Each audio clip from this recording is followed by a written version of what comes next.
Hello friends, आजच्या व्हिडिओमध्ये आपण पुणे ग्रामीण 2024मध्ये झालेल्या कॉन्स्टेबलची एक्झाम झाली त्याच्यामधील आपल्याला पेपरमधील फक्त मराठीचे क्वेश्चन आपण आज व्यवस्थितपणे विश्लेषण करत आहोत. येत्या काही व्हिडिओमध्ये प्रत्येक सब्जेक्ट वाईज आपण असेच व्हिडिओ पण बनवत राहू. ठीक आहे, सुरुवात करू आपण पहिल्या सब्जेक्टसाठी मराठी व्याकरणासाठी. तर बघा, याच्यामध्ये सेट क्रमांक आपल्याला जो आहे तो सेट क्रमांक आहे ए. त्याच्यामध्ये आपल्याला पहिला प्रश्न जो नंबर आहे 26 क्रमांकाचा जो प्रश्न आहे आपल्याला तो बघायचा आपल्याला आहे. त्यातलं बघा, पहिला प्रश्न काय सांगितलं, पुढील वाक्यातील कोणते शब्द अविकारी आहेत ते लिहा. उदाहरण आहे, भीमाबाईने कुत्रे व मांजर बाळगण्याबद्दल माझ्याकडे टुमणे लावले, पण मी काही दाद दिली नाही. असा प्रस्तुत वाक्यातील एक प्रश्न आहे.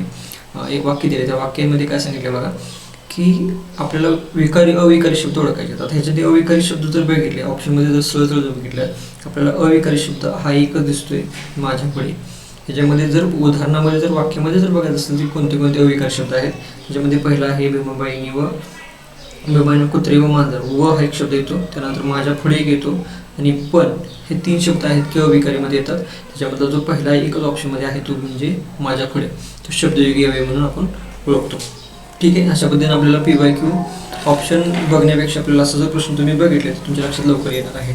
त्यानंतर बघा, खालीलपैकी कोणते पूर्वरूप संधीचा शब्द आहे ते बघायचं आहे. पूर्वरूप संधी याचा अर्थ काय होतो, जो पहिल्या दोन शब्दापैकी पहिला जो शब्द आहे तो पहिला शब्द आपल्याला पूर्णपणे पूर्ण असतो आणि दुसरा शब्द असतो तो अर्धा असतो.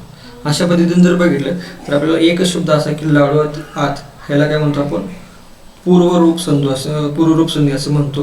मग बाकीचे कोणते आहेत तर बाकीचा जो दुसरा प्रकार आहे त्याला पररूप संधी असं म्हणतो. त्याच्यामध्ये काय असतो, पाठीमागचा जो शब्द असतो तो पूर्ण असतो. ह्याच्यामध्ये घामाधिक ओळे आहे, घराधिक ई आहे, एक आहे. ह्याच्यामध्ये सुद्धा पाठीमागचा 2 नंबरचा दुसरा शब्द आहे तो पूर्ण असतो. त्याला काय म्हणतो आपण पररूप संधी असं म्हणतो. ठीक आहे, काय म्हणतो पररूप संधी असं म्हणतो. ठीक आहे, त्यानंतर बघा पुढचा जो शब्द आहे प्रश्न आहे त्याच्यामध्ये काय सांगितले की नामे व सर्वनामे यांच्या वाक्यातील क्रियापदी किंवा इतर शब्दांशी येणारे संबंध ज्या विकाराने दाखवले जातात त्याला काय म्हणतो, त्या विकारांना काय म्हणतात असं म्हणलेला प्रश्न आपल्याला आहे. त्याच्यामध्ये नामे व सर्वनामे यांच्या आणि क्रियापदाशी संबंध, यांचा नामाचा आणि सर्वनामाचा संबंध क्रियापदाशी व इतर शब्दांशी सुद्धा येतो. त्यावेळेस नेहमी लक्षात ठेवायचं त्याच्यामध्ये काय असतं, विभक्ती असं म्हणतो. ठीक आहे, त्याच्यानंतर पुढचा प्रश्न बघा काय सांगितले, पुढीलपैकी गटात न बसणारे संख्या विशेषण कोणते. तर संख्या विशेषणामध्ये पुन्हा विशेषणाचे 3 प्रकार पडतात. त्यातला पहिला गुण विशेषण, संख्या विशेषण आणि सार्वनामिक विशेषण. त्याच्यामधला जो दुसरा आहे दुसरा संख्या विशेषणामध्ये आपल्याला वेगळे प्रकार पडतात. त्याच्यामध्ये महत्त्वाचा आता प्रश्नपत्रिकेमध्ये आलेला अनिश्चित. सर्व हा शब्द अनिश्चित आहे, थोडी हा सुद्धा अनिश्चित आहे आणि काही सुद्धा हा शब्द सुद्धा अनिश्चित संख्या विशेषणच आहे. पण दसपट त्या शब्दामध्ये गटामध्ये येत नाही, म्हणून याच्यामध्ये विशेषणाची न बसणारा गट कुठला आहे, दसपट. ठीक आहे, खूप सोपे प्रश्न आहेत आपल्याला मराठी व्याकरणमध्ये. आता पुणे ग्रामीणचं बरेच जणांचं मत आहे की खूप टफ पेपर होता. मी असं म्हणेन की मराठी व्याकरण तर 100% सोपं होतं. ठीक आहे, त्यानंतर बघा प्रश्न क्रमांक 30, जवळ ये की मार बसलाच म्हणून समज. वाक्यातील तुम्हाला काळ ओळखायचं. जवळ ये वाक्यामधील बघा व्यवस्थितपणे शांतपणे प्रश्न वाचला किंवा वाक्य वाचलं, जवळ ये की मार बसलाच म्हणून समज. मारून झाले का हो, किंवा मारत आहे का, म्हणजे मारून झालेलं नाही आहे म्हणजे भूतकाळामध्ये नाही आहे. मारत आहे का तर नाही आहे, म्हणजे ह्याचा अर्थ 100% ते भूतकाळ पण नसणार आहे आणि वर्तमान काळ पण नसणार आहे. ह्याचा अर्थ 2 ऑप्शन तुम्हाला इथंच निगलेक्ट झाले. तर हे ऑप्शन 2 भविष्यकाळामध्ये. ह्याच्यामध्ये सन्निहित आणि दुसरा आहे निसंशय, असे 2 प्रकार आहेत. ह्याच्यामध्ये निसंशय म्हणजे काय, जवळ आला की तुला मार बसणारच आहे असं सांगितले, म्हणजे 100% खात्रीशीर सांगतोय. ह्याचा अर्थ मग काय, निसंशय. शंका नसणे, ह्याचा अर्थ काय होतो, शंका नसणे याचा अर्थ म्हणतो आपण त्याला काय म्हणतो, निसंशय असं म्हणतो. ठीक आहे, आता त्याच्या पुढचं बघा, हा शब्द झाला. त्यामध्ये उत्तर काय असणार आहे, ऑप्शन क्रमांक C, निसंशय भविष्यकाळ. ठीक आहे, पुढीलपैकी प्रत्यय साधित विशेषणे अवयव नसलेला शब्द. आता मी सांगितले खूप वेळा की हा प्रश्न आता ह्या प्रश्नपत्रिकेमध्ये किंवा ह्या वर्षाच्या पेपरमध्ये कंबाईनचा पॅटर्न यूज केला जातोय असं मला वाटते. का वाटते तर कंबाईनच्या ॲनालिसिस मी स्वतः केलेलं आहे. त्याच्यामध्ये आणि ह्या प्रश्नपत्रिकेच्या ह्या पोलीस भरतीच्या पेपरमधील मराठी व्याकरणचा जो प्रश्नाची फॉर्मॅट आहे, पॅटर्न म्हणतो तो सेम आहे. का, ह्याच्यामध्ये निगेटिव्ह क्वेश्चन फॉर्मॅटमध्ये आपण विचारणं, अशा पद्धतीचे प्रश्नपत्रिकेमध्ये प्रश्न विचारले जातात. ती जेणेकरून त्याच्यामुळे आपल्याला प्रश्नपत्रिकेमध्ये प्रश्न हा आपल्याला व्यवस्थितपणे वाचला तरच आपल्याला समजतो किंवा व्यवस्थित सुटतो. याचा अर्थ बघा, त्याचं एक उदाहरण, खालीलपैकी प्रत्यय साधित विशेष क्रियाविशेषण अवयव नसलेला शब्द म्हणतो. नसलेला असलेलं विचारलं आहे का तर नसलेलं विचारले. त्यामुळे बघा मनःपूर्वक कालानुसार बरोबर आहे. त्यानंतर बघा बुद्धिपुरस्पर आणि वरीलपैकी नाही. बुद्धिपुरस्सर हा शब्द असताना चुकीचा आहे. त्यामुळे ह्याचं उत्तर काय असणार आहे? ऑप्शन क्रमांक सी बुद्धिपुरस्सर. आता ह्याच्यामध्ये काय होतं?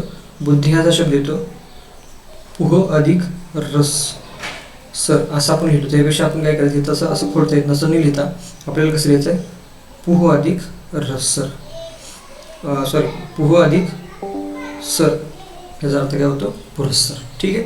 अशा पद्धतीने याचं उत्तर काय असणार आहे? ऑप्शन क्रमांक सी बुद्धिपुरस्सर ही आपल्याला ह्याच्यामध्ये येणार नाही. त्याच्यानंतर बघा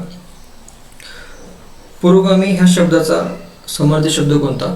पुरोगामी याचा अर्थ काय? नवीन विचाराचा. पुरोगामी याचा काय होतो? नवीन विचार म्हणजेच आधुनिक विचाराचा. ह्याच्यामध्ये आधुनिक शब्द काय असणार? मग आधुनिक हे समानार्थी शब्द त्याच्यामध्ये असणार आहे. खूप सोपे प्रश्न आहे ह्याच्यामध्ये. नंतर बघा उंबराचे जे फूल आहे, उंबराचे फूलमध्ये ह्याचा अर्थ काय होतो? उंबराचे फूल म्हणजेच एखादी दुर्मिळ वस्तू. आता प्रश्नपत्रिकेमध्ये हा प्रश्न प्रत्येक वेगवेगळ्या प्रश्नपत्रिकेमध्ये आला, जसे की राज्यसेवेमध्ये आला आहे, त्यानंतर कंबाईनमध्ये आला आहे, सरळ सेवेमध्ये बऱ्याच पेपरमध्ये आला आहे. ह्याच्यामध्ये ह्याचा समानार्थी शब्द कोणता आहे? तर आपल्याला क्वचित घडणारी गोष्ट. क्वचित घडणारी गोष्टीचं काय उत्तर असणार आहे? अलंकारिक शब्द तो असणार आहे. त्यानंतर बघा पोपटपंची अलंकारिक शब्दाचा अर्थ कोणता? आता पोपटपंची अलंकारिक शब्द काय आहे? तर बाबा फक्त पाठ करणे. एखादी गोष्ट माहीत नाही तरी पण तुम्ही काय करायचं? फक्त पाठ करायची. त्यालाच आपण काय म्हणतो? पोपटपंची करणं. ह्याच्यामध्ये काय?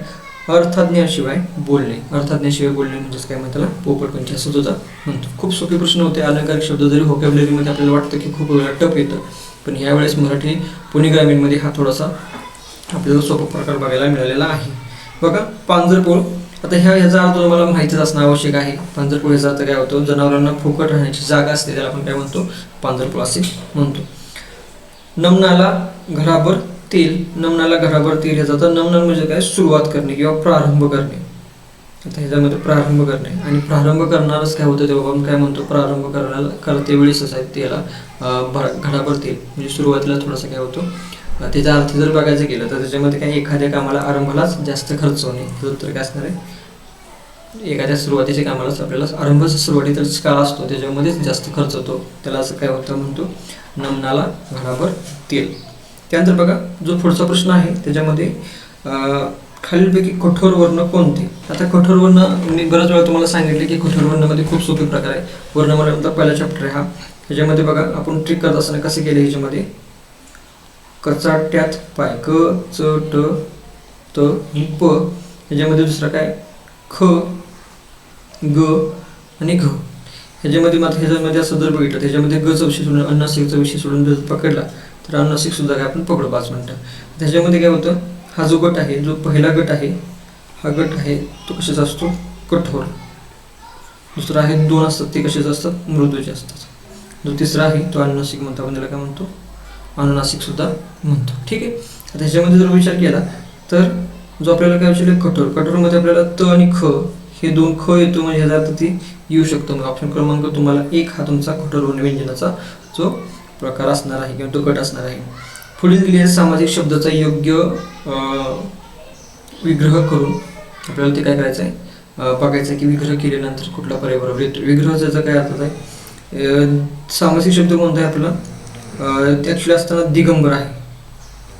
दिगंबर आहे. त्याच्यामध्ये काय? दिक अधिक अंबर हा त्याचा शब्द आहे. लक्षात घ्या. सचिन क्रिकेट खेळत आहे या वाक्यामध्ये आपल्याला बघायचं की वाक्यातील रीती व काळ ओळखायचा आहे. रीती काळामध्ये आपल्याला बघायचं की जर आपण विशद बघितलं तर रीती काळामध्ये आपल्याला 3 प्रकार असतात. रीती काळामध्ये असतो, त्यानंतर असे आणि राहील किंवा जाईल. आपण काय म्हणतो? राहील किंवा जाईल. त्याच्यामध्ये बघितलं असतो असं तो कधी असतो? रीती वर्तमान काळासाठी असतो.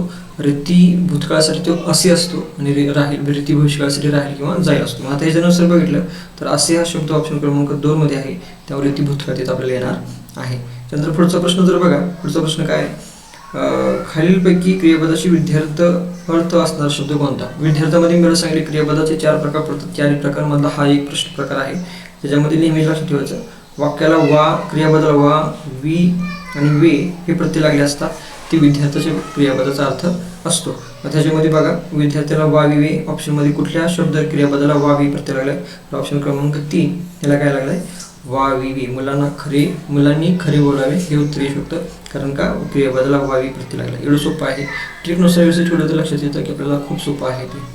तर बघा, आरशातील चांदण्या जणू फुलपाखरानं फुलांची पखरण या उदाहरणातून कोणता अलंकार दिसतो?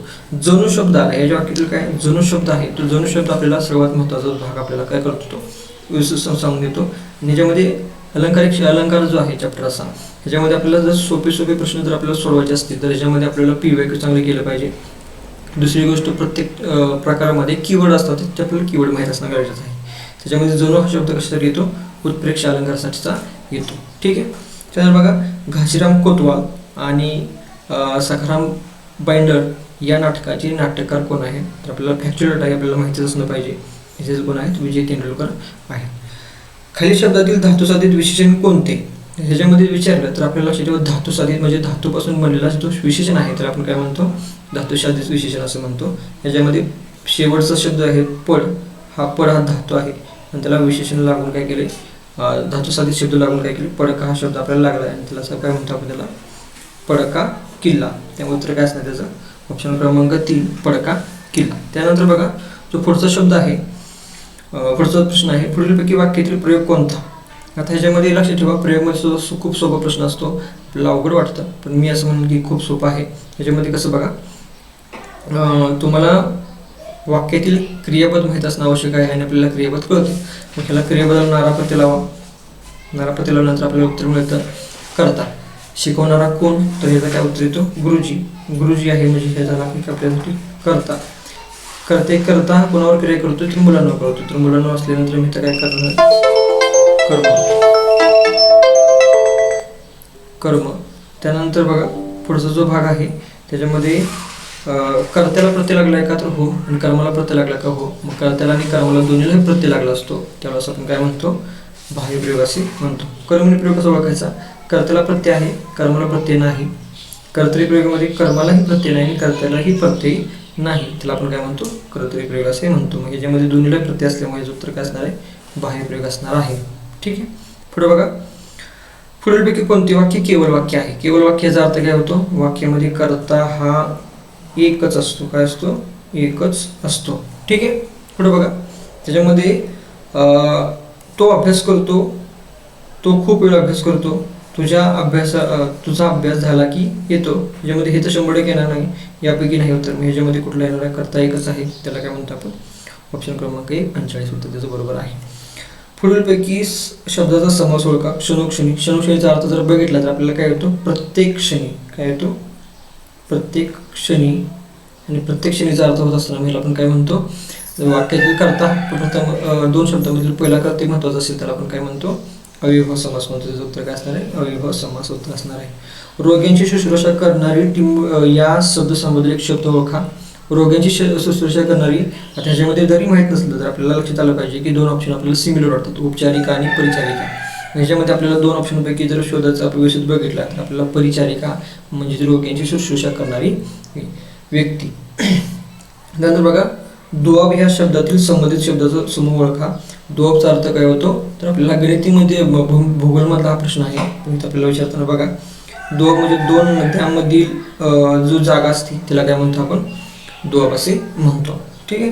पुढे बघा, ह्याच्यामधील जो शब्द आहे कोणता? पुढीलपैकी कोणता शब्द तद्भव शब्द नाही? पुन्हा म्हणलं की पॅटर्न थोडासा बदलला आहे. याविषयी नकारात्मक प्रश्न आपल्याला विचारले जातात. त्याच्यामधला हा एक प्रश्न. तद्भवचा अर्थ होतो बदल न झालेला का? बदल